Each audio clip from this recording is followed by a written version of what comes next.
നമസ്കാരം. Aim study സെന്ററിന്റെ പുതിയൊരു വീഡിയോയിലേക്ക് സ്വാഗതം. ഞാനിന്ന് നിങ്ങളുടെ മുന്നിലേക്ക് വന്നിരിക്കുന്നത് വളരെ പ്രധാനപ്പെട്ട ഒരു ഇൻഫോർമേഷനുമായിട്ടാണ്. സെറ്റിന്റെ പരീക്ഷാഫലം പ്രഖ്യാപിച്ചു. അപ്പൊ സെറ്റിന്റെ റിസൾട്ട് ഇതാ എത്തിക്കഴിഞ്ഞു. അപ്പൊ ഇനി നിങ്ങൾക്ക് സർട്ടിഫിക്കറ്റ് ഒക്കെ ലഭിക്കണം അല്ലെ? അപ്പൊ അത് എന്നായിരിക്കും, എങ്ങനെയുള്ള കാര്യങ്ങൾ, അതല്ലെങ്കിൽ അതിനായിട്ട് നമ്മൾ എന്താണ് ചെയ്യേണ്ടത് എന്ന കാര്യങ്ങൾ നമുക്കൊന്ന് ഡിസ്കസ് ചെയ്യാം. അതിനു മുമ്പ് നമ്മുടെ ചാനൽ ആദ്യമായിട്ടാണ് കാണുന്നതെങ്കിൽ ചാനൽ ഒന്ന് സബ്സ്ക്രൈബ് ചെയ്യുക, ബെല്ലൈക്കൻ കൂടെ ഒന്ന് എനേബിൾ ചെയ്തിടുക കേട്ടോ. ഓക്കെ. അതേപോലെ നമ്മുടെ അധ്യാപക തസ്തികകളുമായി ബന്ധപ്പെട്ട എല്ലാ ഇൻഫോർമേഷൻസും എയിം സ്റ്റഡി സെന്ററിന്റെ ഒഫീഷ്യൽ വാട്സ്ആപ്പ് ചാനൽ വഴി നിങ്ങളിലേക്ക് എത്തിക്കുന്നുണ്ട്. അപ്പോൾ വാട്സ്ആപ്പ് ചാനലിലെ ലിങ്കും കൂടെ ഡിസ്ക്രിപ്ഷൻ ബോക്സ് കൊടുത്തിട്ടുണ്ട്, അതിലേക്ക് കൂടെ ഒന്ന് ജോയിൻ ചെയ്യാം. ഓക്കെ. അപ്പൊ പെരുന്നാളായിട്ട് നമ്മുടെ എയിം സ്റ്റഡി സെന്ററിൽ കേട്ടറ്റ്, LPUP, HSST അതേപോലെ തന്നെ ജനറൽ PSC കോഴ്സുകൾക്ക് സ്പെഷ്യൽ ഡിസ്കൗണ്ടുകൾ ഒരുക്കിയിട്ടുണ്ട്. അപ്പൊ ഈ ഒരു പുതിയ മാസം ഒരു പുതിയ തുടക്കം തന്നെയാവട്ടെ. നിങ്ങൾ എക്സാമുകൾക്കായി പ്രിപ്പയർ ചെയ്യുക. നിങ്ങളുടെ ഭാവി, നിങ്ങളുടെ സ്വപ്ന ജോലി എന്താണോ, അതിപ്പോ LPUP ആണെങ്കിലും HSST ആണ് എന്നുണ്ടെങ്കിലും നമ്മുടെ PSC എക്സാംസ് ആണ് എന്നുണ്ടെങ്കിലും അതിനായുള്ള പ്രിപ്പറേഷൻസ് ഉടൻ തന്നെ ആരംഭിക്കാം. സ്പെഷ്യൽ ഓഫറുകൾ ഉണ്ട്, ജോയിൻ ചെയ്യാം കേട്ടോ. ഓക്കെ. അപ്പൊ നമ്മുടെ അപ്ഡേഷൻ നോക്കിയാലോ. അപ്പൊ നമ്മൾ കഴിഞ്ഞ ഫെബ്രുവരി 22-നായിരുന്നു എക്സാം ഉണ്ടായിരുന്നത്.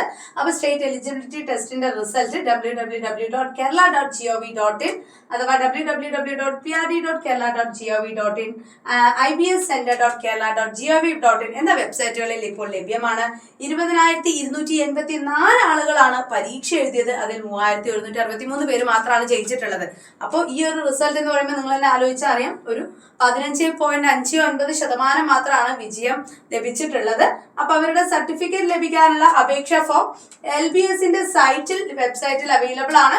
അത് നിങ്ങൾ ഡൗൺലോഡ് ചെയ്ത് പൂരിപ്പിച്ച ശേഷം ഒരു ഗസറ്റഡ് ഓഫീസർ സാക്ഷ്യപ്പെടുത്തി 60 രൂപയുടെ സ്റ്റാമ്പ് ഒട്ടിച്ച് സ്വന്തം മേൽവിലാസം എഴുതി A4 വലിപ്പത്തിലുള്ള ക്ലോത്ത് ലെൻസ് കവർ സഹിതം director LBS centre for science and technology, Palayam, Thiruvananthapuram 33 എന്ന വിലാസത്തിൽ അയക്കേണ്ടതാണ്. അപ്പൊ ഇത് മറക്കണ്ട. എന്ത് ചെയ്യാം, നിങ്ങളുടെ റിസൾട്ട് നോക്കിയ ശേഷം LBS സെന്ററിന്റെ വെബ്സൈറ്റിൽ കയറുക. നമ്മുടെ അപേക്ഷാ ഫോം അല്ലെങ്കിൽ നമ്മുടെ സർട്ടിഫിക്കറ്റിന്റെ ഒരു ആപ്ലിക്കേഷൻ ഫോം അതിൽ ലഭ്യമാണ്. അത് ഡൗൺലോഡ് ചെയ്യുക, ഗസ്റ്റ് ഓഫീസറെ കൊണ്ട് സാക്ഷ്യപ്പെടുത്തുക, 60 രൂപയുടെ സ്റ്റാമ്പ് ഒട്ടിക്കുക, A4 സൈസ് കവറിനോടൊപ്പം തന്നെ എന്ത് ചെയ്യുക, എത്രയും പെട്ടെന്ന് തന്നെ ഈ അഡ്രസ്സിലേക്ക് അപേക്ഷകൾ അയക്കുക. നിങ്ങളുടെ സർട്ടിഫിക്കറ്റ്സ് നിങ്ങൾക്ക് നേടിയെടുക്കാനായിട്ട് സാധിക്കും. ഓക്കെ ആണല്ലോ, ലഭിക്കും. അതിലൂടെ അവർ അയച്ചു തരും. ഓക്കെ. അപ്പൊ മറക്കണ്ട, കേഡറ്റിന്റെയും LPUPയുടെയും അതേപോലെ തന്നെ ജനറൽ PSCയുടെയും പുതിയ ബാച്ചുകൾ നമ്മുടെ എയിം സ്റ്റഡി സെന്ററിൽ ആരംഭിക്കുന്നുണ്ട്. ഫ്രണ്ട്സിലേക്ക് കൂടെ ഒന്ന് ഷെയർ ചെയ്യുക. സ്പെഷ്യൽ ഓഫറോട് കൂടെ തന്നെ ഇപ്പോൾ ജോയിൻ ചെയ്യാനായിട്ട് സാധിക്കും. കൂടുതൽ അപ്ഡേറ്റഡ് വീഡിയോസിനായി ചാനൽ സബ്സ്ക്രൈബ് ചെയ്യുക, ബെല്ലൈക്കൻ കൂടെ ഒന്ന് എനേബിൾ ചെയ്തിടുക. Thank you. മറ്റൊരു അപ്ഡേറ്റുമായിട്ട് നമുക്ക് വീണ്ടും കാണാം.